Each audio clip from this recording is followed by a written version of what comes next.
Black soldier fly, যার বাংলা নাম হতে পারে কালো সিপাহী মাছি, দেখতে ঘরের মাছির মতো হলেও আচরণে সম্পূর্ণ আলাদা। বর্তমানে সারা বিশ্বে এই প্রজাতির মাছি ব্যাপকভাবে ছড়িয়ে পড়েছে তার বাণিজ্যিক গুরুত্বের কারণে। এই পোকাকে তাই বলা হচ্ছে শিল্পের পোকা বা ইন্ডাস্ট্রিয়াল ইনসেক্ট।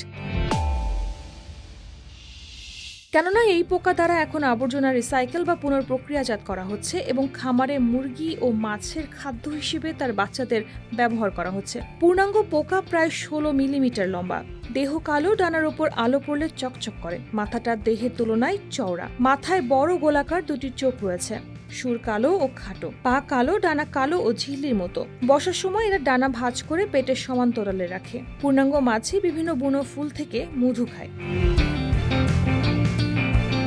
বিশ্বজুড়ে এই গোত্রে রয়েছে প্রায় 2700 প্রজাতি, যার মধ্যে কালো সিপাহী মাছি বর্তমানে সবচেয়ে বাণিজ্যিকভাবে গুরুত্বপূর্ণ। পাবনা ও কক্সবাজার সহ দেশের অন্তত 21টি জেলায় ইতিমধ্যে বাণিজ্যিকভাবে এই মাছির চাষ শুরু হয়েছে। 1 কেজি কিরা উৎপাদনে খরচ পড়ে 10 থেকে 15 টাকা, অথচ তা বিক্রি হচ্ছে 50 থেকে 80 টাকায়। অনেক উদ্যোক্তা মাসে 1.5 থেকে 2 লাখ টাকা পর্যন্ত আয় করছেন।